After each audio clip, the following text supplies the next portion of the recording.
일토소명 이야기 묵상, 부활, 믿음, 소망, 사랑.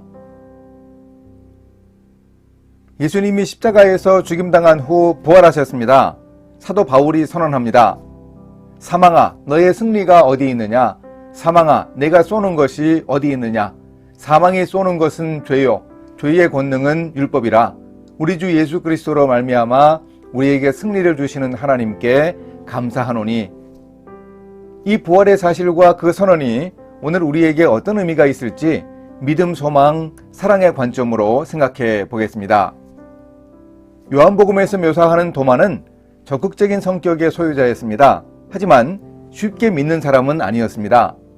예수님이 부활하신 후에 다른 제자들은 모여 있어서 다 예수님을 만났는데 도마만 그 자리에 없었습니다. 그런데도 도마는 꼭 내가 봐야 한다고 주장했습니다. 동료들 10명이 봤다고 증언해도 부활하셨다는 주님을 내가 봐야 믿을 수 있겠다고 용감하게 말합니다. 믿지 못하는 현대인의 자화상이 바로 도마입니다. 다시 찾아오신 주님이 도마에게 말씀하셨습니다.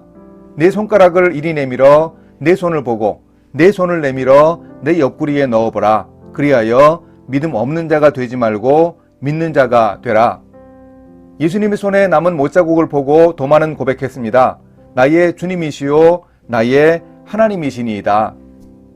도마는 부활하신 예수님을 만나 예수님이 하나님이심을 분명하게 깨달았습니다. 예수님이 말씀하셨습니다. 이 말씀은 바로 오늘 우리에게 하시는 말씀이기도 합니다. 너는 나를 본고로 믿느냐? 보지 못하고 믿는 자들은 복되도다.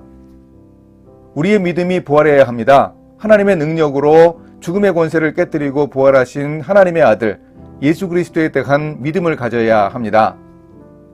예수님의 부활은 또한 소망입니다.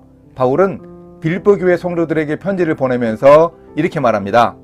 그러나 우리의 시민권은 하늘에 있는지라 거기로부터 구원하는 자 곧 주 예수 그리스도를 기다리노니 그는 만물을 자기에게 복종하게 하실 수 있는 자의 역사로 우리의 낮은 몸을 자기 영광의 몸의 형체와 같이 변하게 하시리라. 빌립보서 3장 20, 21절. 예수 그리스도의 재림을 기다린다고 말합니다.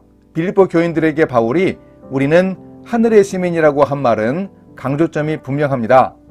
그들이 살던 빌립보가 천국 그 자체는 아닙니다. 그런데 그곳 빌립보에서 천국 시민의 삶을 살아갑니다. 오늘 우리가 예수 믿어 구원받고 난 후 살아가는 모습이 바로 이렇습니다. 이 땅이 하나님이 궁극적으로 펼쳐주실 새하늘과 새 땅, 그 천국은 아닙니다. 그런데 이곳에서 우리는 천국의 삶을 살아가야 합니다. 하나님 나라 시민으로 살아가는 것입니다. 그런데 이것이 끝은 아닙니다. 예수님이 재림하시면 우리의 낮은 몸을 자기 영광의 몸의 형체와 같이 변하게 하십니다. 그때 예수님은 현재의 우리 육체가 불필요하니 영만 있다고 말씀하신 것이 아닙니다. 새로운 세상이 와도 분명히 우리의 몸이 있습니다. 그런데 그 몸이 변화될 것입니다. 아마도 예수님이 부활한 후 몸을 입고 제자들과 사람들에게 나타나신 것과 같은 몸으로 변하게 될 것입니다. 따라서 우리에게는 소망이 있습니다. 하나님이 가져오실 새하늘과 새 땅, 예수님의 재림으로 오게 될 그날을 우리는 고대합니다. 이런 소망의 부활을 경험해야 합니다. 부활하신 후 예수님은 제자들을 찾아오셨습니다. 특히 베드로에게 3번이나 질문하셨습니다. 세 번째 이르시되 요한의 아들 시몬아 내가 나를 사랑하느냐 하시니 주께서 세 번째 내가 나를 사랑하느냐 하심으로 베드로가 근심하여 이르되 주님 모든 것을 아시오매 내가 주님을 사랑하는 줄을 주님께서 아시나이다. 예수께서 이르시되 내 양을 먹이라. 요한복음 21장 17절. 이 질문을 여러 가지로 해석할 수 있지만 이 안에는 하나의 새로운 세계가 들어 있습니다. 부활을 통해 예수님과 함께 새로 태어납니다. 새로운 창조 세계의 결정적 사건입니다.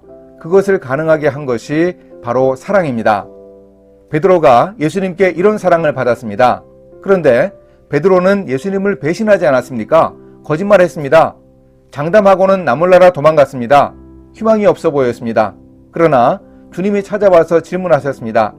요한의 아들 시몬아, 내가 나를 사랑하느냐? 한 번이 아니라 3번을 물으셨습니다. 처음에는 절대적 사랑인 아가페로 질문하셨다가 베드로가 주저하자 우정과 호의의 사랑인 필리아로 바꾸어 질문하셨습니다. 예수님의 눈높이 사랑입니다. 이렇게 다시 기회를 주면서 예수님은 베드로를 용서하셨습니다. 사도 바울이 말합니다. 그런즉 믿음, 소망, 사랑 이 세 가지는 항상 있을 것인데 그 중에 제일은 사랑이라. 믿음과 소망과 사랑 중에 제일은 사랑이듯이 사랑의 부활이 오늘 힘들고 아프고 답답한 시대에 가장 시급하게 필요합니다. 물론 부활하신 예수님의 사랑으로 다 품을 수 있습니다. 또한 믿음과 소망의 의미가 담긴 예수님의 부활로 위로와 힘을 얻을 수 있습니다. 함께 기도하십니다. 아들을 다시 살리신 하나님, 죽음의 권세를 깨뜨리고 부활하신 예수님을 찬양합니다. 주님의 부활을 분명하게 믿는 믿음을 주시기 원합니다.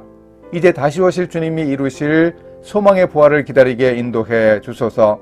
사랑의 부활을 통해 용서하시고 새롭게 주시는 사명에 충실하게 주님이 함께하여 주소서. 예수님의 이름으로 기도합니다. 아멘.